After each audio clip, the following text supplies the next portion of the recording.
para você. Seja bem-vindo mais uma vez à classe de professores. Hoje a gente vai abrir a Bíblia mais uma vez, a lição da Escola Sabatina, para aprender mais um pouquinho sobre a palavra do Senhor. Que bom, né? É sempre bom a gente estar atualizado, principalmente na palavra do Senhor. Porque essa palavra é quem nos fortalece, é quem nos guia, né? É quem nos traz esperança. Então é bom sempre a gente estar atualizado. E por esse motivo estamos aí felizes, né, por estar aqui mais uma vez com você. Feche seus olhos só para a gente fazer uma breve oração para iniciar. Querido Pai do céu, mais uma vez estamos aqui para te agradecer, Paizinho, porque o Senhor nos dá a oportunidade de mais uma vez estar aqui na tua presença, para estudar a lição da Escola Sabatina, estudar mais a tua palavra. Por isso, nesse momento, Senhor, nós te pedimos que o Senhor abra a nossa mente, compreensão, nosso coração, aceitação, que venhamos praticar tudo aquilo que o Senhor nos ensinar a partir de hoje.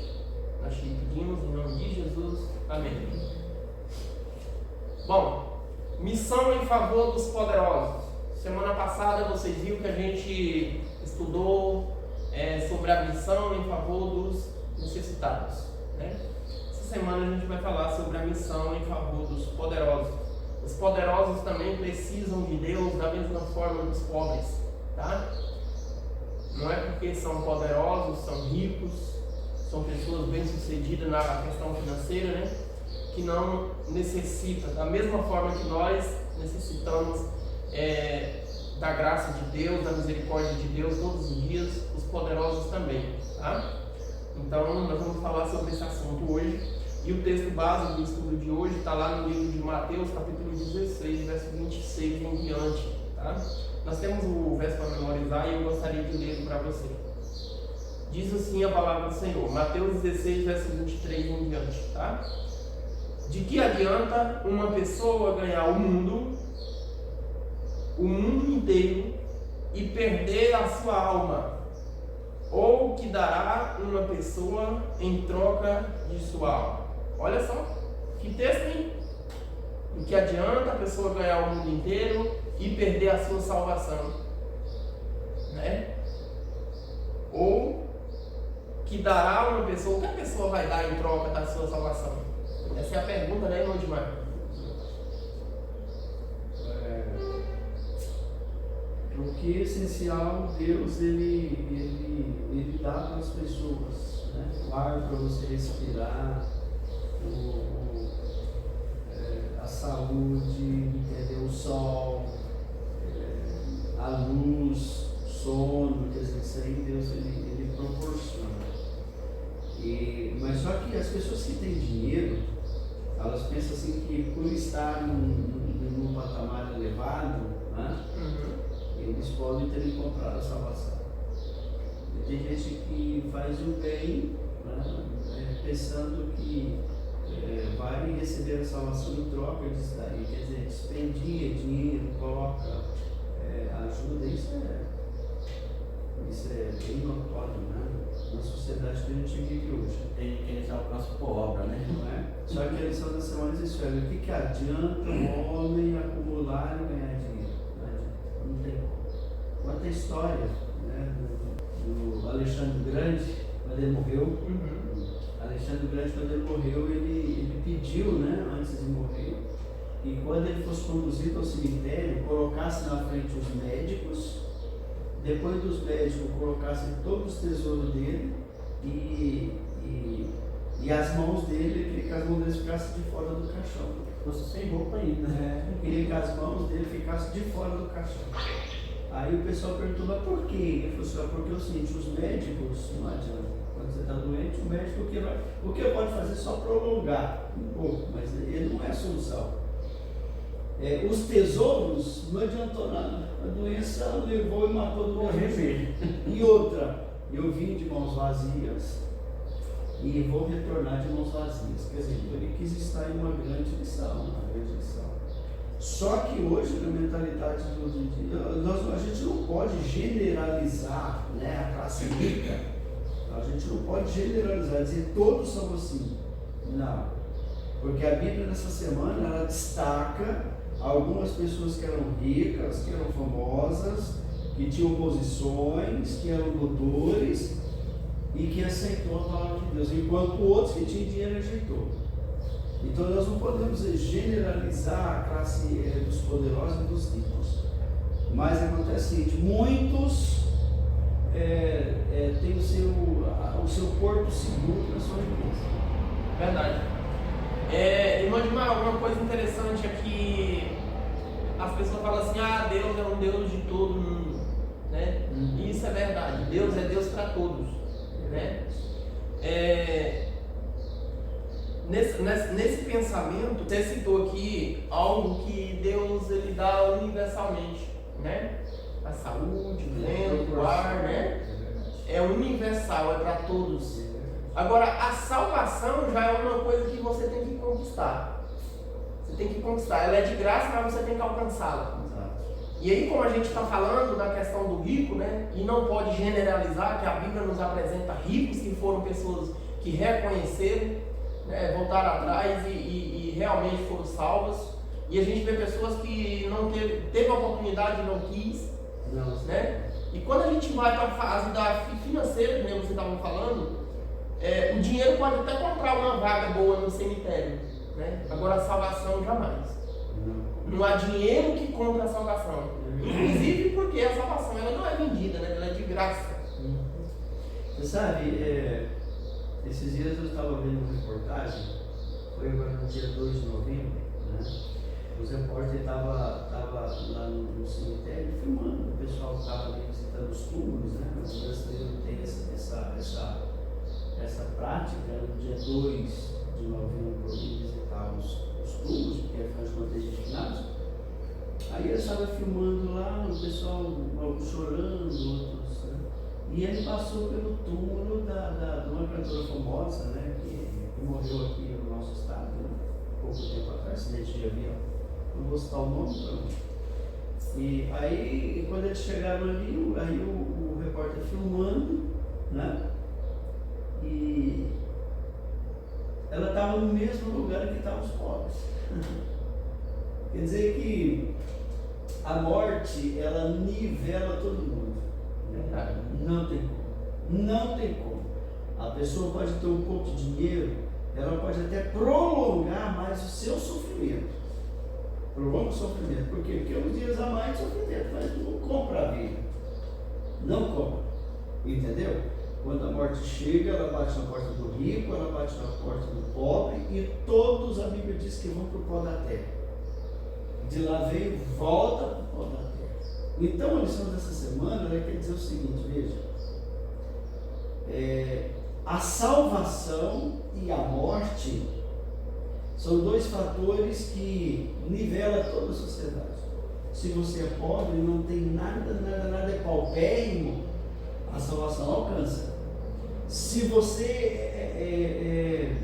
é milionário, bilionário, a salvação também alcança. Se você é paupérrimo, a morte também chega. E se você é milionário, a morte também chega. Então são duas coisas que nivelam a humanidade. Qual a diferença entre o rico e o pobre nessa jornada da vida? É que o rico, ele pode se desfrutar de algo mais, pode se desfrutar de uma roupa de marca, pode se desfrutar de um carro importado, um carro blindado, um apartamento de cobertura, mas só que isso é só um detalhe. É só um detalhe. E esse detalhe, ele só comanda enquanto a pessoa tem vida. Porque depois que passa pela morte, acabou, meu amigo, vai para o mesmo lugar. Então isso aqui ensina uma grande lição, que nós somos iguais em tudo. Deus criou. Agora, como alguns têm mais os privilégios, né? Às vezes pode ser uma sagacidade ao trabalhar, conseguiu juntar algum dinheiro. Outros a recebem por herança, né? E alguns também, até por jogos de loteria, né? Que o pessoal aposta, mas o fator preponderante que a gente encontra é o seguinte, é que a salvação e a morte, ela nivela todo mundo, não tem jeito. É mesmo? É igual para todos. Tanto que tem um taludo, rico não vai para o céu. aquele tabu aí é meio complicado, né? O próprio Jesus falou que é mais fácil passar um caminho pelo fundo da agulha do que o rico se salvar. Mas eu não disse que o rico não pode salvar, ele falou que é mais fácil. É, que o rico vai todo com isso, né? Não é? Porque até mesmo ele ia se contradizer Uhum. no que ele deixou escrito. Exatamente. Porque nós temos aí muitos patriarcas e profetas também que foram ricos. Como José foi um que foi rico, Abraão, Isaac, todos foram ricos. Uhum. Então, se a riqueza fosse um empecilho tanto assim para não ir para o céu, como é que ia ficar Abraão, que é o pai da fé? Aí para entender isso aí, basta a gente ir para a história, né? A história que aconteceu com o jovem rico, né? Jesus falou isso quando o jovem rico virou as costas e foi embora, né? Uhum. Não aceitou. Só para voltar aqui atrás, onde eu falei que talvez o pessoal escutou ali, aí ficou meio com dúvida, peraí, né? Onde a bênção de Deus sobre a terra ela é universal, né? E ali eu falei que a salvação ela é pessoal, né? Você tem que conquistar, né? Na questão da salvação, na verdade, existe dois pontos. Ela é universal para todos, que a salvação é para todos. Deus não deu salvação apenas para um grupo de pessoas, mas para todos, né? No mesmo tempo que ela é universal da parte de Deus, ela é pessoal da parte humana, porque a salvação, você só recebe a salvação se você aceitá-la. Então ela é pessoal, tá? Então nesse sentido, humano, ela é pessoal. Para Deus ela é universal, porque Deus deu salvação para todas as pessoas, mas só vão ser salvos aquele que aceitar a salvação, tá? E em questão aqui dessa que o João falou aqui, do camelo passar no fundo de uma agulha, né? A gente vai até ver isso aqui mais na frente, né? Acho que aqui não é isso. É uma coisa interessante que, se a gente for para a gente entender isso aqui, a gente tem que ir para a história, né? Então Jesus falou, jovem rico, não, eu também sou guardador dos mandamentos, né? E até aí, tudo tranquilo, ele ficou ali nos pés de Jesus, mas só que quando Jesus falou para ele vender o que tinha e dar aos pobres e seguir ele, aí complicou, né? Aí ele virou as costas e ó, capou o gato. Então, nesse sentido que Jesus quis falar, né? A pessoa que é rica e ela é agarrada aos bens materiais e não se preocupa com o céu, aí fica difícil, né? Foi nesse sentido que Jesus quis dizer, e eu penso assim. É verdade. A lição começa na parte do domingo falando com Nabucodonosor. Você sabe que Poderoso, né? Poderoso. Nabucodonosor, ele era poderoso, ele era rei, né? E chegou um determinado momento que a sua riqueza e a sua fama, né, subiu para a cabeça dele. Isso chegou a tal ponto que um dia ele falou assim: olha, peraí, quando o pessoal aclamava ele como rei e aclamava ele como Deus, né? Olha, Nabucodonosor é um Deus que veio a essa terra, né? É um Deus que veio a essa terra e Nabucodonosor é isso. E ele se envaideceu de tal forma que ele falou assim: realmente, então eu sou um Deus. Eu sou um Deus. Aí ele começou a admirar: olha, a grande Babilônia que eu edifiquei, né? E a Bíblia diz que naquela mesma noite um verme começou a comer a carne de Nabucodonosor em vida. Você sabe que o livro de Daniel, quem escreveu foi Nabucodonosor, né? Foi ele que escreveu o livro de Daniel. Você vê que se ele não escreveu todo o livro, né, os capítulos, ele escreveu com sua própria mão. E um determinado ponto, já no final, né, ele diz assim que ele reconheceu o poder de Deus. Mas para que isso acontecesse, Nabucodonosor ele foi jogado para fora do palácio. A Bíblia diz que as unhas dele começou a crescer como se fosse um animal. O cabelo dele também começou a crescer. E ele comeu palha como o boi come. Quer dizer que Nabucodonosor teve que descer no mais baixo nível que o ser humano tem, a ponto de se tornar um animal, para que ele pudesse reconhecer o poder de Deus na vida dele. Você sabe que quando chega esse ponto, acho que assim, é o ponto mais crítico na vida do ser humano. Entendeu? Eu acredito que, olha, Muitos hoje, nos dias em que nós estamos vivendo, eles agem como Nabucodonosor. Pensam que é o rei, né? Pensam que por ter dinheiro eles têm tudo, não necessita-se de nada, passa por cima de qualquer um e a lei não os atinge. Entende? A lei não os atinge. Nabucodonosor era assim. Então, de repente, você está falando nessa manhã para uma pessoa que tem posses, né? E por ter posses, às vezes ridiculariza a Deus, às vezes menospreza o poder de Deus e esquece de que o ar que nós respiramos não se compra, que é o essencial, entendeu? Então a vida é Deus que dá, e a cada manhã a misericórdia dele a renova na nossa vida. Então, quando a gente faz isso, nós estamos desmerecendo o poder criador de Deus, o poder mantenedor dele, porque Deus ele não criou, ele largou aí, então ele mantém. Agora, o dinheiro é só um detalhe, e é um detalhe tão pequenininho, mas tão pequenininho, que a Bíblia diz assim, que no céu as ruas serão de ouro. As portas da cidade serão uma pérola pequenininha assim, vale dinheiro demais. Imagina uma porta, uma pérola. Então, riqueza, dinheiro para Deus não é nada, meu amigo, é não da prata e do ouro. Tem demais, né? Não é? Dá para quem quer e quem não quer, deixa aí, não. Isso aqui eu vou testar aqui o coração dele. Eu não vou dar que ele não sabe mexer com as coisas ainda, não. Nabucodonosor foi um dos reis mais orgulhosos naquela época, o mais rico que tinha, mais elevado nas suas alturas, que chegou a esse momento de pensar de ser o próprio Deus mesmo. Realmente, porque ele era exaltado. Você sabia que ele fez um jardim também?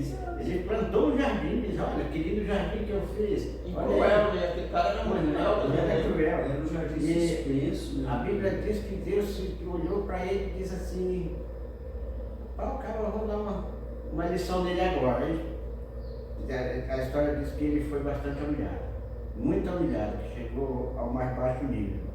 Chegou tanto que alguns também dos israelitas passaram por esse tipo de juízo de Deus. Que essa obrigação foi um juízo que Deus providenciou sobre ele naquele momento, para que ele viesse a se olhar e ver que ele tinha um Deus acima dele, né? Que ele não conhecia. Ele tinha de respeitar a lei de Deus, porque Nabucodonosor era um homem cruel. Ele matava quem queria, queimava quem queria, prendia quem queria. Não, pra você ter uma ideia, os outros reis tinham medo. Tinha medo dele, entendeu? Nabucodonosor era a cabeça de ouro do estado. Era a cabeça de ouro, era a cabeça, era o maior. Só que tem um ponto importante aqui que a lição traz, é o seguinte: para que Nabucodonosor pudesse chegar onde ele chegou, ele precisou de uma pessoa, que foi Daniel. Daniel na corte, ele demonstrava quem era o Deus verdadeiro para ele. Então Nabucodonosor, né, ele foi instruído por Daniel, certo? Então Daniel foi mostrando para ele, que disse, olha, o que nós podemos aprender com essa história? Primeiro, Deus usa crentes comprometidos como Daniel, para ser uma ponte a fim de alcançar os poderosos em crédito. Então Daniel foi uma ponte para que Nabucodonosor pudesse entender. Segundo lugar, Deus pode intervir diretamente no processo de testemunho a fim de alcançar os incrédulos. E por outro lado também, interessante que ele pode notar aqui, que Nabucodonosor não foi rejeitado por Deus apesar do que ele era. Você sabe por quê? Porque Deus conhecia o coração dele. Sabia que depois da sua humilhação ele poderia voltar-se para Deus, e Nabucodonosor voltou. Ele falou assim, eu tive que me tornar como se eu fosse um animal, para que eu pudesse reconhecer o poder do Deus verdadeiro. E olha que ele já tinha visto esses poderes, né, através da vida de Daniel. Só que ele teve que ir lá embaixo, Deus teve que mostrar para ele, para que ele pudesse sair do seu pedestal no qual ele estava. Foi 7 anos. 7 anos que ele sofreu. Que ele ficou, exatamente. 7 anos. Uma pessoa de 7 anos de sofrimento dormindo no relento. Isso traz a nossa mente para você que acha que eu não sirvo a Deus porque eu já pequei demais, sabe? Eu não sirvo a Deus porque eu sou muito errado, eu já errei demais. eu já matei muita gente, já fiz muita besteira, né? Eu já fiz isso, já fiz aquilo. Olha só para você ver. Para Deus não importa a situação que você esteja. Olha onde foi parar esse homem Nabucodonosor. O homem teve que chegar no fundo do poço. Mas mesmo assim ele foi resgatado. Entende? Então não importa a situação que você está. O que importa é a decisão que você vai tomar. Entende? Porque você vê que esse homem se arrependeu em vida. Se esse homem não tivesse arrependido em vida, ele não teria voltado lá atrás. Entende? Ele não tinha reconhecido. Não tinha reconhecido que Deus é o Senhor. E que existia um Deus verdadeiro assim mesmo, como ele disse. O que eu e você temos que pensar é até quando que nós vamos segurar essa barra. Até quando que nós vamos rejeitar esse Deus verdadeiro? Achando que não há mais oportunidades, ou achando que essa coisa de ser cristão é apenas uma invenção, ou apenas uma coisa que eu posso deixar para amanhã, para depois, né? O problema é que eu e você vamos morrer, segundo a Bíblia. A Bíblia diz que todos nós sabemos que vamos morrer. O problema é que eu e você não sabemos o dia que nós vamos morrer, e nem a hora. Eu estou falando com você que agora eu posso cair da cadeira e morrer, eu não sei a hora. E aí? Então a decisão minha e sua, ela tem que ser agora. Ela tem que ser agora, porque a Bíblia diz que quando eu e você morrem, a nossa causa está decidida. Se eu morri salvo, morri salvo. Se eu morri perdido, não há mais como me salvar. A mesma coisa, se você morrer salvo, não tem como mais você se perder. Então a decisão tem que ser agora, porque você não sabe a hora que vai morrer. Entende como é diferente? Então se você escuta a palavra de Deus hoje, não endureça seu coração. É isso que a palavra de Deus diz, né? Exatamente, a salvação é hoje, né? A salvação é Agora, hoje. nesse momento, assim que ouvir essa mensagem, A lição de ser salvo. lição de segunda eu faço sobre Naamã. Naamã é um caso apático, aparece também. Né? Naamã, ele era o seguinte, é totalmente contrário de Nabucodonosor, né? Naamã, ele era o chefe do exército da Síria. A Síria era como se fosse a União Soviética, que mudou de nome hoje. É como se fosse esse país, é o país bélico, aliás, é o país que tem mais poder bélico. Então eles têm a Rússia, né? A Rússia tem hoje a melhor polícia que é a KGB, né? E tem também um poder bélico. Então o camarada que é o comandante, por exemplo, do exército da Rússia, era como se fosse Naamã daquela forma. Então ele além dele ter poder por intermédio do rei, tipo, olha, eu vou a tal lugar, o rei dava uma carta e ele chegava lá com aquela carta, então as portas se abriam. Então Naamã era assim, só que Naamã era leproso e ninguém sabia.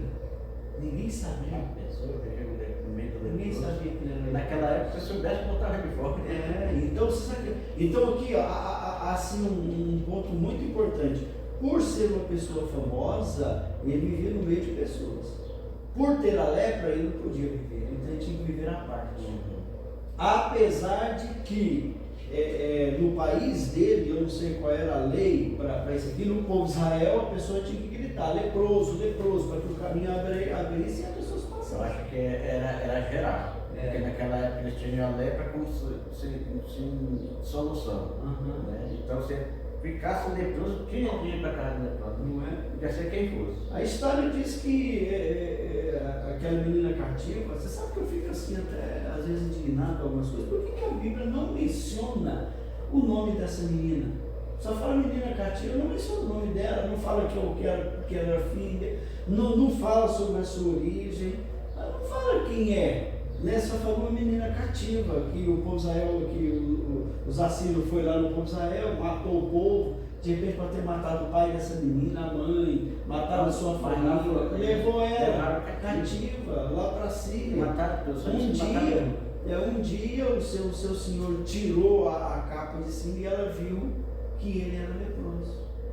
Você sabe o que isso aqui ensina pra gente? Acontece o seguinte, veja, naquela época, mulher e ainda criança, ninguém ouvia, né?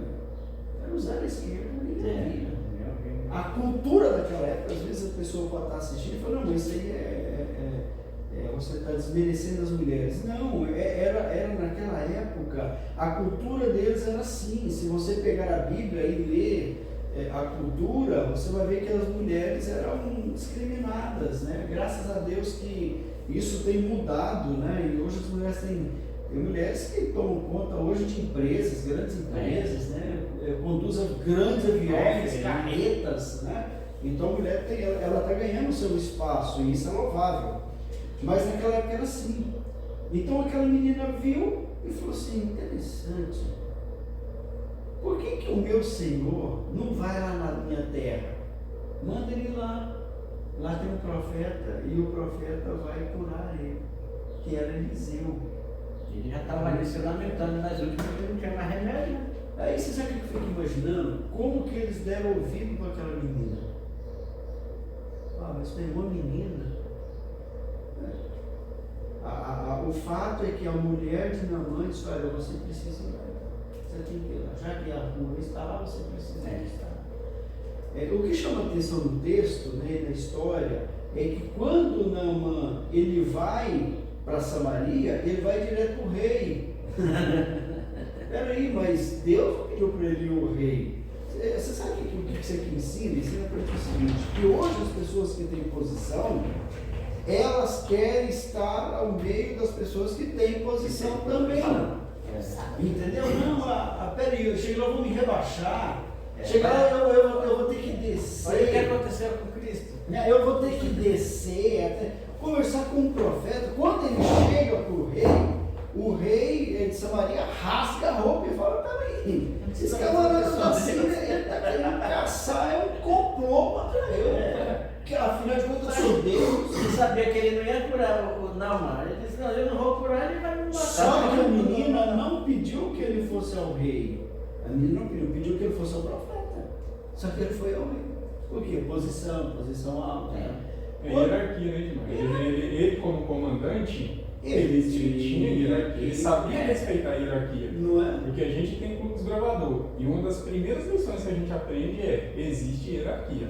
Na unidade tem capitão, tem conselheiro, depois tem diretor. Lógico. Então ele também, a mente dele é assim, né? Com quem que eu vou? Eu não vou chegar lá, eu como comandante oficial, vou chegar lá dentro da cidade do cara, não. Eu vou chegar para o rei, e aí ele entregou a carta para o E rei. interessante, você sabe o que é? É que a solução não estava com o rei. Não. A solução estava com o Pelo profeta. contrário, o rei estava longe da solução. Aliás, ele Estava ficou morrendo de indignado. medo. Você sabe, quando Naamã chega até Eliseu fala para ele assim, olha, aliás, Eliseu não atendeu ele. Quem atendeu foi Geazi. Ele ficou lá dentro e falou, olha, quem está aí? Fala para ele lá, fala para ele banhar 7 vezes. Naamã ficou indignado, eu falei, mas esse camarada não sabe quem sou eu não. Ele pensou que ele ia chegar lá e ia ter um tapete vermelho, uma mesa posta e todo mundo servindo. Não, Uma guarnição de guarda esperando. Você sabia, irmão Edmar, que muitas das vezes acontece essa situação na nossa vida, aparecem pessoas na nossa vida para nos ajudar e a gente não sabe de onde veio, não sabe nada daquela pessoa. Você citou agora há pouco aí sobre essa menina, não aparece o nome dela, não sabe quem só fala a menina, Sim, mas não aparece o nome dela, né? sim. Mas o que dá a entender pelos textos é que Naamã, ele era um filho de Deus, ele só estava perdido. Não era a cidade dele. Por quê? Porque a menina, ela não guardava rancor de Naamã, ela foi tirada dos pais dela e ela estava lá vivendo na casa dele. Se ela vivesse opressiva, né? Se ela tivesse fazendo serviço de má vontade. Se ela tivesse uma acha no coração de Naamã, ela não ia dar essa dica para Naamã. Outra coisa. Quando Naamã desiste, porque quando ele chega e recebe aquele tratamento que ele não estava acostumado, ele fala, não, vou voltar para minha terra, lá tem um ali do que esse Jordão aqui, né? Foi um descaso, né? Sim. Foi um descaso. Quem é que convenceu ele? São os soldados. Se ele fosse um cara mal-humorado, que maltratasse os outros, você acha que o soldado não ganhava nem liberdade para falar? O soldado, o subordinado dele tinha liberdade para dizer o seguinte: general, você já veio até aqui, cara. Custo Vai que dá certo. Você já tá aqui, cara. aí ele cai em si. Ou seja, então Naamã, ele era um filho de Deus que estava perdido em outro lugar, né? E aí o que acontece? O jeito, por que o autor da lição colocou essa história de Naamã? Porque existem jeitos e jeitos de tratar os poderosos, entendeu? Mas um dos jeitos de tratar os poderosos é abatendo o orgulho, porque o poderoso, o rico, ele tem o orgulho junto com as finanças dele. Mais alto do que E ele. aí Deus pega e quebra no meio, porque o orgulho não tem lugar no coração do filho de Deus, tem que excluir tudo, né? Então a primeira cura que Deus queria fazer em Naamã era a cura do orgulho. Naamã, você sabe que é interessante que a história de Naamã ela termina dizendo o seguinte: Naamã se convenceu de que era Deus mesmo. Não, Deus é realmente. Só que a sua posição, né, junto lá do rei da Síria, é uma posição alta. Sim. Interessante que ele falou assim: olha, eu vou levar um punhado de terra, porque a hora que o meu senhor entrar no tempo, acho que de Rimon, né? Esse é o Deus deles. Deus dele. Sim. E eu vou fazer o seguinte: eu vou ficar em cima da terra que eu levei. Ele leva, o que eu consigo entender do texto é o seguinte: ele pretendia fazer um local de adoração, porque ele queria um lugar onde ele pudesse lembrar do Deus dos céus. Então ele pega essa terra para servir como um memorial.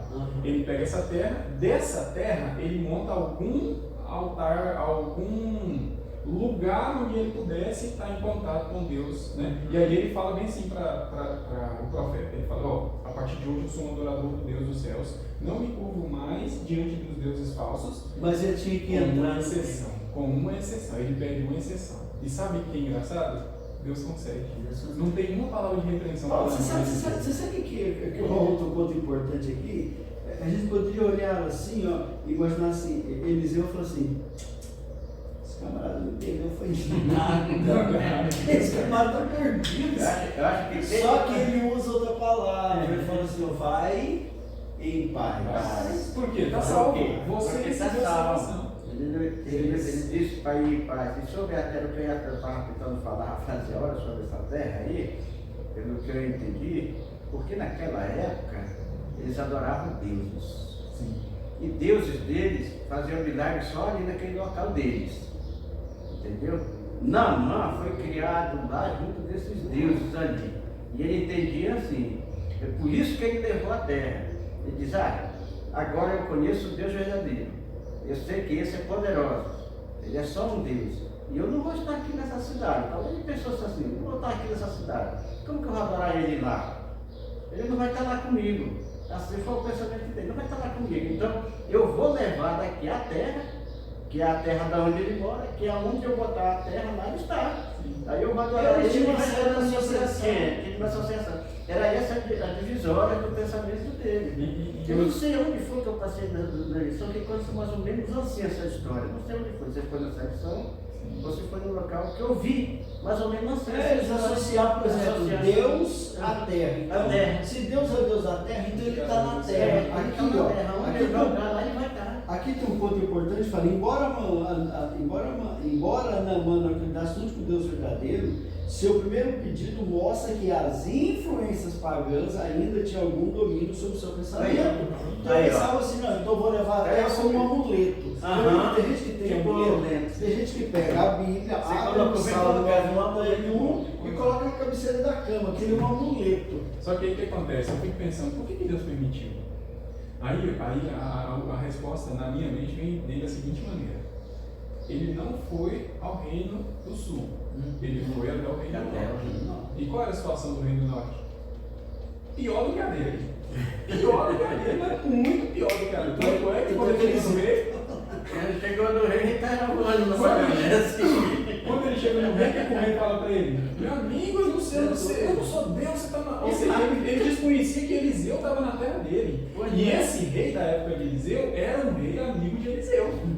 Era um rei que Eliseu conversava. Ele não lembrava de Deus, não lembrava de nada. Então assim, por que Deus permitiu Porque se ele fosse até a cidade de Judá, até o reino de Judá, Aí a coisa ia ficar o que acontece? O que o rei tinha que falar para ele? O rei tinha que falar, meu amigo, aqui realmente o Deus do céu faz milagre, nós temos o profeta Isaías aqui, nós temos outros profetas, sua vida vai mudar, e a partir de hoje você está sendo convidado não para ser general na Síria, você agora passa a ser o meu general aqui no reino de Deus, e você, ao invés de entrar no templo de Rimon, você vai entrar no templo que Salomão fez para Deus do céu.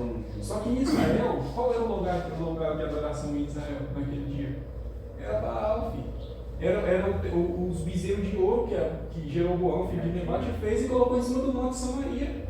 Ou seja, como é que Deus tira um cara do paganismo, lá da Síria, que não entra no templo de Rimon, e põe dentro da nação de Israel para se perverter mais ainda? Então, assim, deixa a pouca luz que ele tem no lugar onde ele está, servindo a Deus sinceramente, porque os outros que tinham muita luz estavam perdidos lá dentro do reino. E outra coisa, uma coisa que a gente tem que observar aqui é que a Síria ainda, olha só, ainda adorava Rimã. Sim, Ainda. isso. Então, o que a lição está nos mostrando? Que em certo momento ela deixou de adorar. Talvez ele foi usado por próprio Deus para ficar ali, para converter alguém também. Sabe qual é a conexão, Edmar, que eu me lembro disso aí? É a seguinte, é que mais à frente, esse mesmo reino sírio vai ter uma conversão em massa de uma cidade chamada Nínive. Viu? Entendeu? E quem foi o primeiro a dar o passo? Naamã. Então, provavelmente, essa história vem à tona, porque a gente conhece as histórias dos nossos compatriotas, né? Aqueles que passaram pela nossa nação. Então, quando a cidade de Nínive se converte, já teve um sírio antes que teve experiência com Deus. Interessante, Paulo, que o que eu ia mencionar, que o contexto disso aqui é justamente a pregação a pregação em Nínive, que Jonas leva. Interessante que lá na cidade de Nínive, a conversão partiu do rei. Exato. O rei que deu o decreto, olha, a partir de hoje nós vamos entrar no jejum, ele mesmo tirou suas roupas, foram com a pano de saco, quer dizer, não começou lá de baixo, o que está acontecendo com a minha cidade? Ele converteu? Não, então não vou converter. Não, partiu dele. Sim. Interessante, isso aqui é um contexto forte de que embasa bem isso que você diz, ainda, até então. Certo, né? Se você observar quando ele foi falar com Daniel, como foi que ele se comportou com Daniel? O rei. Não, o Sírio, no caso. Quando ele foi falar quando ele tomou o reino de Beltesazar. Sim. Né? Ele tomou o reino. Como foi que ele tratou Daniel? Entende? Então, o que a lição nos ensina é que ainda nessa época de Naamã, a Síria ainda adorava esse rei Rimã. Então, através de Naamã, Deus usou Naamã para converter outras pessoas e também mudar o coração das outras pessoas. Sim. Porque lá na frente, quando a gente vê o reino de Nabucodonosor sendo tomado, não do Nabuco, mas do neto, né? Sim. Sendo tomado, você vê que ele tratou Daniel, ou seja, ele tratou o homem de Deus diferente dos outros, né? Com brandura. Né? Então ele chegou a conhecer lá atrás um pouco desse Deus. Ele já chegou a saber quem era Deus. Sim, é verdade. E assim, a gente precisa fazer esses links, né? Porque Deus levantou um filho dele para servir de exemplo para outros. Só que o que acontece? A nação de Israel se perdeu, os sírios se perderam, se corromperam, né? Também. Mas o que acontece? A gente aprende uma lição, que Deus tem os seus filhos em todos os lugares.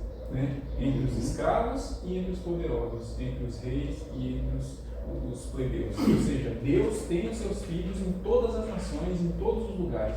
Essa é a lição que eu consigo aprender. Isso aqui Paulo, essa lição aqui, ó, sobre essa casa do Naamã, ela nos ajuda tanto, porque isso aqui abre uma luz para a gente estudar mais. Sim. Entende? Para a gente estudar mais. Porque para a gente entender isso aqui que a gente tá tentando entender aqui, né, sobre toda essa relação, a gente tem que estudar. Se a gente estudar aqui, a gente vai chegar num profundo conhecimento o porquê que isso aconteceu com o Naamã. É a regra que a Bíblia traz, né? Ela fala assim, você tem que estudar um pouco aqui, um pouco ali, regra sobre regra, preceito. Você está entendendo? Você que está com dúvida, você que está com dúvida aí, olha só, o que essa lição fez com a gente aqui agora? Fez a gente refletir e voltar para assuntos assim muito especiais na história. Né? Nos mostrando que nós temos que estudar. Então, se você tem alguma dúvida no seu coração aí, alguma coisa que você não entendeu na Bíblia, vai estudar mais. Busque outros livros, outros capítulos, vai atrás da história. porque você vai chegar no pleno conhecimento. E outra coisa que essa lição ensina pra gente é o seguinte: porque Deus tem filhos dele em todos os lugares, as estratégias têm que ser diferentes. Né? Eu não tenho direito de pegar e apontar o dedo para alguém que está lá pregando para os ricos, do jeito de rico, e falar bem assim: ele está fazendo segregação de evangelho, por que a igreja dele tem que ter ar-condicionado, ter não sei o quê? Eu não tenho esse direito, porque o único lugar que o rico vai entrar é um lugar desse. E o rico também precisa ouvir a palavra de Deus, porque Deus tem os seus filhos entre os ricos também. Ele tem seus filhos entre os magistrados, entre os políticos, entre os ricos, entre os religiosos, entre os ateus. Ele tem filhos em todos os lugares e as estratégias precisam ser diferentes. Entendeu? Hoje a semana passada a gente aprendeu como alcançar os pobres. Hoje a gente está aprendendo o quê? Como alcançar os poderosos, né? Então, assim, são estratégias distintas, né? E a gente precisa... Olha só, Paulo, se você for falar da palavra de Deus para uma prostituta, você não vai chegar nela já falando como você fala com uma mulher que não é prostituta. Não tem como. Se você vai falar da palavra de Deus com um assassino, você não vai chegar já falando entrando direto. Então, primeiro você vai ganhar o cara. Né? Você vai fazer ele sentir confiança de você e não te tratar como uma ameaça. Né? O assassino é fazer que nem o cara. A prostituta mesmo não fala. Eu não senti Você vai ganhar o coração dela, né? Ganhar confiança, aí você vai entrando devagarzinho com a palavra de Deus, com a palavra de Deus e ganhando lugar. Não é isso? Então, o que você está falando é realmente isso mesmo. Tem que ter estratégia no local correto. Cada local tem uma estratégia de Deus correta. Exato. Até mesmo para livrar o mensageiro. Exato. Interessante que o Evangelho é como se fosse alguém, certa vez ele classificou o Evangelho como se fosse uma dinamite. Tem de ter, né? Uma dinamite. Por quê? Porque aonde o Evangelho entra, ele se rebenta, né? Aonde o Evangelho entra, ele causa estrago. No meio do mar. Ou ele entra para que a pessoa possa se perder ainda mais por rejeitar. Sim, porque ou endurece ainda mais. Quem rejeita, endurece ainda mais. O Evangelho é o sol, né? E os corações podem ser de cera ou de barro. Porque o mesmo sol que endurece o barro é o mesmo sol que endurece a cera. A lição de terça-feira, né? Ela vem falando sobre Nicodemos, outro poderoso. Nicodemos, além de ser poderoso, Nicodemos ele fazia parte do Sinédrio, meu amigo. Ele era chefe do Sinédrio. Ele não era pouco poderoso. E tem mais outro, deixa eu falar um negócio pra você. Ele era erudito. Você já pensou uma pessoa erudita? Esses dias, aqui em Goiânia tinha um delegado, ele sumiu. Acaba assim, vai reclamar pouquinha coisa. Tinha um delegado aqui em Goiânia e ele, quando um dia o repórter foi entrevistar ele, primeiro o repórter falou assim: olha pessoal, eu estou entrevistando aqui o fulano de tal, o delegado fulano de tal, e eu gosto mais de conversar com ele porque preste atenção na conversa dele. Esse camarada é um erudito. E deu o microfone e fez entrevista. Rapaz, se você vê assim a eloquência, né? Não, até não é pela eloquência, Paulo, é pela colocação das frases. Ele usa palavras assim que se fora do vocabulário, que é aquilo. Então, quando eu estava nessa lição, eu falei: caramba, será que isso aqui Nicodemos era maior? E você sabe o que é importante? Veja que quando Jesus chega para Nicodemos, ele não chega em Nicodemos como se fosse um erudito. Não, peraí, Nicodemos, deixa eu falar, olha, a vossa senhoria, né, olha, a vossa, né? Não, Jesus falou assim: olha, deixa eu falar um negócio para você tem que nascer de novo. Só isso, não é nada. Quando ele chega assim, quando ele chega assim, eu acredito que ele quebrou as pernas de Nicodemos. É porque ele não queria alimentar o orgulho. Exato. Ele não queria alimentar o orgulho. Porém, quando ele conversa com Nicodemos, e sabendo que Nicodemos era mestre nas escrituras, porque era príncipe de Israel, e não subia um príncipe em Israel sem conhecer a história, né? Então, sabendo de que Nicodemos era mestre nas escrituras, ele vai profundamente nas escrituras para conversar com Nicodemos. Exato. Ele usou a base. Então, ele não alimentou o orgulho, mas ele achou um ponto em comum entre ele e Nicodemos que não fosse orgulho, que não fosse a pompa, que não fosse a lisonja, essas coisas. Essa é uma demonstração para Nicodemos. O orgulho não vale nada, vamos no que interessa. Não interessa. E aí ele pega na palavra. E para você ver a bela ligação que Jesus faz ali com Nicodemos, é uma passagem que está lá em Números, no capítulo 22, que ele fala assim: Nicodemos, do mesmo jeito que a serpente do deserto foi levantada, assim o Filho do Homem também será levantado na madeira. Ou seja, Jesus ele não pôde usar as escrituras desse jeito com a mulher samaritana. Ele não pôde usar as escrituras desse jeito com Zaqueu, porque Zaqueu, embora sendo judeu, ele não tinha essa base, ele não tinha essa estrutura. Ele não pôde usar essas coisas com a mulher do fluxo de sangue. Não. Com o mestre, ele conversa como mestre. Ele vai dentro das escrituras, mas igual como você bem colocou, sempre abatendo o mal, que é o orgulho. Do mesmo jeito que Eliseu abateu o orgulho de Naamã, ali está Jesus abatendo o orgulho de Nicodemos, mas conversando de cérebro para cérebro, entendeu? De igual para igual. Né? Interessante, Paulo, que quando você vê duas pessoas eruditas conversando, né, é uma rasgação de seda. Chega a ser única. E Nicodemos, ele começa rasgando seda. Eu sei quem o Senhor é. Eu sei que o Senhor é filho de Deus e tal. Jesus falou, professor, é necessário tirar nascer de novo. Não precisa anotar não, porque tu pode conhecer tudo, pode conhecer a dele, pode conhecer tudo, mas Você sabe as pernas estão quebradas. Sabe como foi que Nicodemos ele começou Aliás, ele não consentia com que os outros do Sinédrio estavam planejando contra Jesus. Não consentia. A irmã White, ela comenta isso aqui no Deserto das Nações, ela fala assim que Nicodemos ele estava no pátio quando Jesus chegou com aquela corda e ele expulsou os cambistas dali. A irmã White, ela comenta assim, que naquele momento ele falou, mas que autoridade se tem essa pessoa? Conhecedor da lei, conhecedor das escrituras, ele sabia que vai vir o Messias. Então, esse é o Messias, é ele, entendeu? Só que o seu orgulho, aliás, a sua pompa, o que trazia, porque ele era um camarada famoso, ele falou, já pensou se eu chamar aqui agora e sentar com ele para conversar aqui? A minha votação lá embaixo. Falar o pé escura, né? Vamos lá na minha casa, de madrugada, Jesus foi na casa, de madrugada, no jardim da sua casa. E quando chega ali, o que acontece? Há uma conversão genuína. Aliás, ele já era uma pessoa, só que o que tinha que ser tirado? Aquela película que envolvia a vida. Ele já era um filho de Deus. Nicodemos é um cara, é um tipo de anfitrião aqui que a gente pode comparar ele com Maria Madalena. Entende? Porque apesar dele ser homem, o homem ser mais carrasco, mais duro, né, a gente vê uma demonstração de amor sobre Jesus aqui depois dessa conversão de Nicodemos tamanha.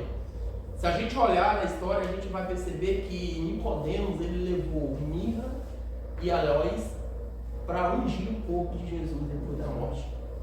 E interessante, eu já estava convertido. Né? Interessante que eu estava fazendo uma coisa que eu não sabia descobrir essa semana.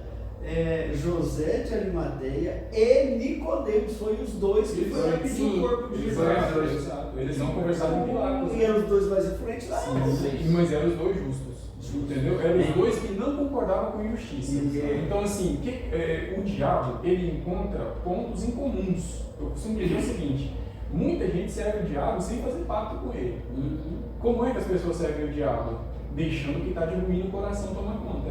Então, no coração tem injustiça, ciúme, maldade. Toda vez que a pessoa dá vazão a essas coisas, ela se une com o quê? Com Satanás. E ele fica feliz, né? Ele não precisa nem fazer pacto com ele. Ele usa. Ele usa. Eu costumo dizer assim, Paulo, já não precisa o diabo fazer, ele só está escondendo lá só para cumprir e dizer não. Eu vou só selar o que só vou selar o que é meu, pronto. Sim. E você já está entregue. Sim. E o contrário também é verdade. Então, também no nosso caráter, na nossa moral, existe atributo divino. Nós fomos feitos à imagem e semelhança de Deus. E todas as vezes que eu dou vazão à justiça que está presente na minha moralidade, você pode ver que todo mundo sabe, a moral ela está presente desde a concepção ali, desde que a criança nasce, que quando ela faz uma coisa de errado, o que ela faz? Esconde. Ela se esconde. Se retrai. Ela se esconde. Por quê? Quem que falou pra ela que ela está errada? Ela sabe, é a moral. Você sabia que até os animais fazem isso? Porque eu tenho um cachorro em casa e quando eles fazem uma coisa de errado, eles sabem. Eles sabem. Eles escondem. Aquele dia que você chegou lá em casa, A Coi pegou, a Ana esqueceu o pacote de açúcar lá em cima, ela entrou e a porta encostada. Ela empurrou a porta e pegou o pacote de açúcar e levou lá para trás. E ela tem costume, quando a gente chegar lá, corre no portão não sei jeito, aí corre e vai. Ela sabe que fez uma coisa errada. Quando ela Nem foi. chegou, ela só lateu. Nem Não foi, eu digo, a Coi fez alguma coisa, caso que foi. Ou seja, Foi olhar lá no beco, qual o pacote de açúcar? bagunça. Então, assim, irmão, só para concluir o raciocínio, nós somos um ser moral, certo? E todas as vezes que a gente deixa dar vazão à justiça que existe em nós, que Deus plantou, Ele falou assim: eu gravei a lei no coração humano. Então, todas as vezes que a gente deixa a justiça, deixa a integridade, deixa a piedade, deixa essas coisas, esses atributos bons tomarem conta da nossa vida, a gente se une a quem? Se une a Deus. Nicodemos, José de Arimateia, esses caras eram justos. E quando eles viram Jesus sendo julgado de maneira injusta, eles não permitiram. Tanto é que eles, para colocar o veredito sobre Jesus, eles não convocaram Nicodemos. Porque Nicodemos já tinha estragado a reunião deles. Nicodemos, eles estavam lá julgando lá e Nicodemos falou assim: peraí, é permitido a gente condenar alguém sem julgar bem. Dos nossos. Então, assim, ele era justo, né? Então, assim, a gente precisa aprender a dar vazão às coisas boas, aos atributos bons que tem em nós. Olha só, Nosso quero só colocar aqui uma posição que o irmão falou aqui, sabe? Pastor, bem aqui, não sei se você gravou para mandar para você, mandei para aqui também. Você estuda aqui. Eu mandei o link para você abrir e mandei para o Cramato, viu? Não, acho não. Pois é, eu peguei daqui do pastor Alexandre. Eu peguei essa resposta aqui sobre Nicodemos. Ele disse que, embora Nicodemos tivesse muito conhecimento das Escrituras, mas ele tinha uma sede total de Deus e da vida espiritual dele. Ele necessitava, porque é como Paulo falou, ele tinha o conhecimento. Mas ele queria ter a certeza daquela vida espiritual dele ser transformada, que o orgulho ainda batia o coração. Né? E é por isso que quando ele viu Cristo tocando os cambistas de lá, ele disse: esse cara é diferente de todos. Que nem eu que sou autoridade aqui dentro tenho essa autoridade de mandar eles embora. Ele chegou aqui com um pedacinho de rio e botou todo mundo para correr. Peraí, o que vocês falar com esse cara? Foi que ele foi ter a conversa e teve a conversão genuína. Nós temos aqui, o nosso tempo está bem curto. Vamos falar um pouquinho aqui sobre essa parte de quarta-feira, para não ficar ponto para trás, né? Aqui a intenção de Jesus com o jovem governante rico, né? Não, é a missão de quarta. O jovem governante rico, o jovem governante rico, né, mostra que a riqueza pode ser uma armadilha muito perigosa, né? E é sobre isso que a gente tem que falar um pouquinho agora, né? A riqueza é proibida, alguma pessoa ter riqueza, alguma pessoa ter bens. Não existe essa proibição. Não existe essa proibição. Qual que é o problema aqui? Por exemplo, Zaqueu. Por que Zaqueu era rico? Ele tinha subtraído. Ele se tornou rico porque ele era ladrão. A Bíblia deixa bem claro. Você sabe o que acontece com isso? Ele comprava o do governo e o dele. E aqui pelo jeito demonstra era pouco, entendeu? Só para um pouquinho de cada um. E aqui demonstra que, veja só, que Zaqueu, o que ele fazia, o seu próprio coração condenava. Por quê? Porque quando ele ouviu falar que Jesus estava na cidade, ele falou: aqui está a minha solução. A minha chance é essa. Aqui é a minha chance. Só que veja só, você imagina Zaqueu, né? Imagina a roupa que Zaqueu vestia, imagina a casa dele. Parar no meio da multidão e falar assim: vem cá, me explica um negócio aqui. Jamais ele ia fazer isso. O que ele quis fazer? Em secreto. Eu vou subir no sicômoro cheio de folhas. Só que, embora fosse secreto, ele teve que abater o fogo. Exato. Porque Jesus para. A árvore está no meio da rua. Então pensa, as pessoas viram ele subindo. Teve gente que viu ele subindo. Então ali foi a primeira batimento de orgulho. Segundo, Jesus para de frente à árvore e olha para cima e fala: Zaqueu, desce daí. Imagina todo mundo olhando. No meio do povo ali. Ou seja, então tem um padrão, né?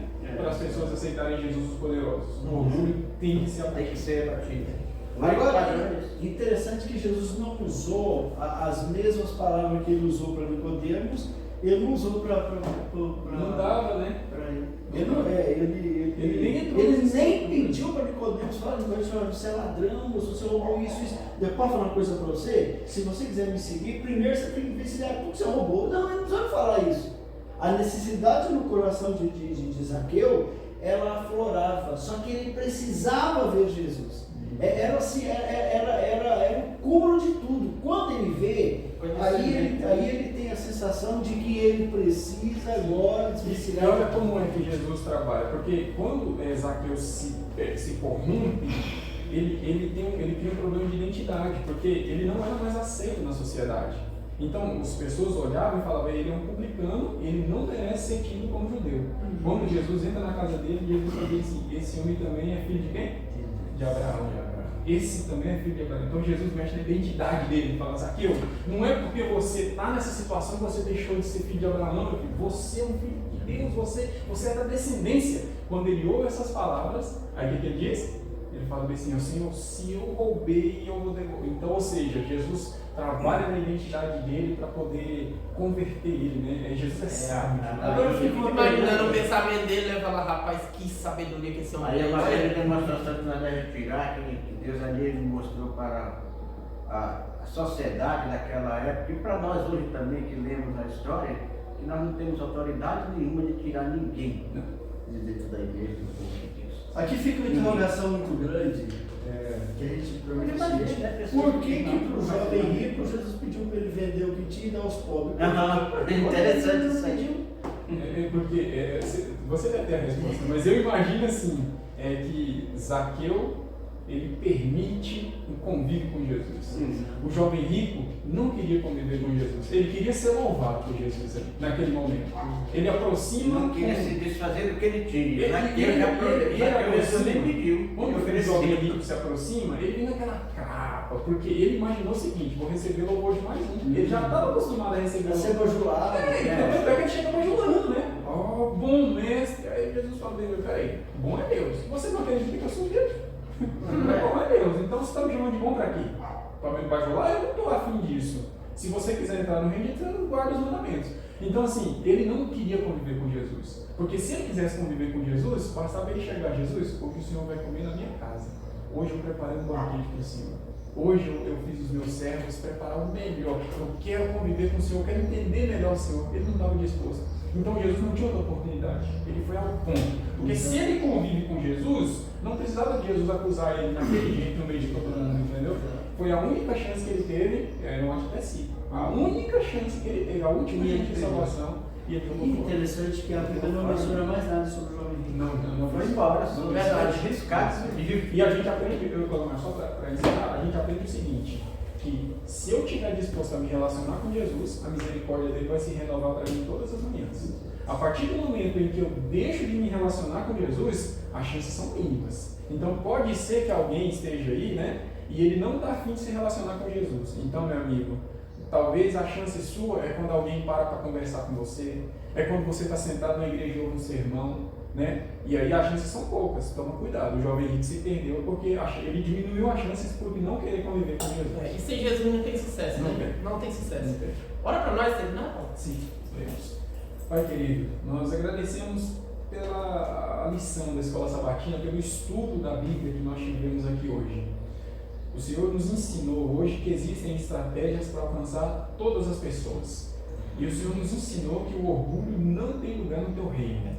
Nós queremos despir-nos do nosso orgulho, de tudo aquilo que está presente no nosso coração de ruim. Tem misericórdia de nós, envia o teu Santo Espírito e retira todas essas coisas para que a gente possa viver eternamente com Jesus. Nos ajude a alcançar as pessoas assim como Jesus alcançou, assim como os filhos de Deus alcançou as outras pessoas, pelo teu amor e pela tua bondade. Em nome de Jesus. Amém. Amém. Obrigado, amigos, e até o próximo sábado, se Deus quiser, te esperamos aqui, tá bom? Tchau, tchau.